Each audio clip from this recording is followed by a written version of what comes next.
Hello, and welcome to each and every one of you who's taking some time out to listen to Dhamma, think about Dhamma, consider Dhamma. We trust, we know you will be blessed by this time. I'm wrapping up the 37 Wings of Enlightenment. We're at the last 8, the Eightfold Noble Path. As I always say, it's impossible to give a thorough or complete discourse on these important subjects. So I'm having to be more brief than I would like. Just the same, there's enough information here for you to contemplate in your own life, see how these things resonate in your life and how you can develop them day by day. So the first of the Eightfold Path is right view, samadhi, and all the following 7 start with the word right view. So it's essential. These Eightfold Paths are not lineal. You don't have to do the first one, become a master of it, do the second one, etc. Actually, you could perfect any one of the Eightfold Paths, and you would be successful in your practice. So, right view. I'm using the little brown book, Kamathena, for my references. Page 52. To know vice and virtue and their consequences. So there is a wholesomeness and unwholesomeness. There's a kind of right and wrong. There is vice and virtue. The vice and virtues are outlined for us in don't kill, don't steal, etc. And we have to understand that all actions have a consequence. They result in a situation or an experience. That experience becomes the seed for the next experience. So there is virtue, and there are consequences when we have virtue in our life. There are good results, and there are consequences when we lack virtue. The biggest consequence is we don't make progress on the path. We may know all about the path, we may talk about it, read about it, become fascinated with it, but if we lack virtue, these teachings don't take root in our heart. The next sentence says to know and understand the Four Noble Truths. So we're being referenced back to the Four Noble Truths. The first one, a reminder, is there is suffering. I like to say that life is suffering. There's 2 kinds of suffering. There's something called sukha dukkha, which is sweet suffering. I like the idea that sukha comes from the word sweet.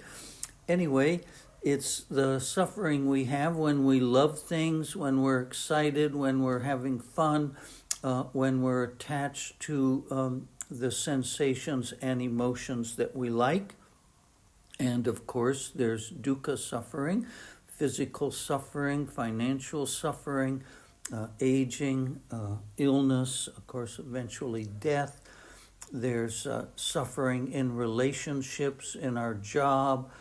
There's suffering with neighbors or co-workers, family members. There's all kinds of suffering. So that's the first noble truth. That's as far as I'll go on that. And the next sentence is to accept the truth of karma. We have to understand that everything has a cause, and every cause creates the effect of something, which in turn becomes the cause of a new effect. Many people think of karma as the negative things that happen on the internet, there's a lot of channels that talk about instant karma, and it's always when somebody doing something bad, speeding or being ugly in the store, etc., gets instant karma. The police come, they get caught, they get punished in some way. Karma is every breath we take, every step we take, every bite that we take is all the result of our karma.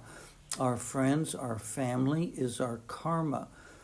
So there's nothing in our day that is not the fruition of our karma.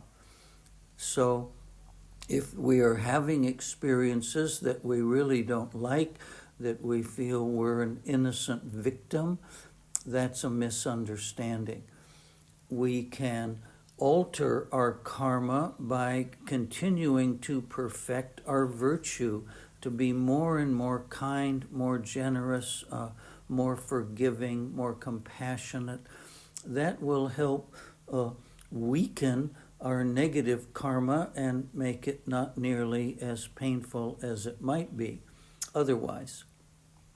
And the next thing is to understand that the body and mind are composed of dependent components. That means there's dependent origination. That means everything has a cause, and that the mind is one thing and the body is another thing. And these two things are technically independent. They're joined temporarily in what we call body-mind.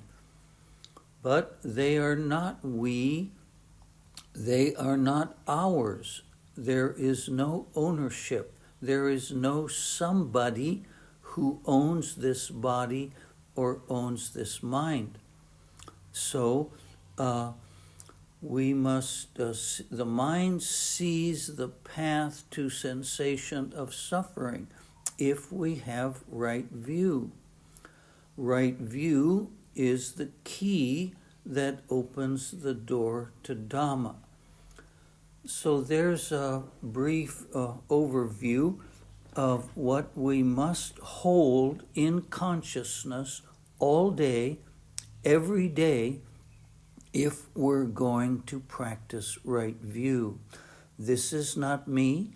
This does not belong to me. This does not constitute myself. That's the practice of mindfulness and with clear comprehension.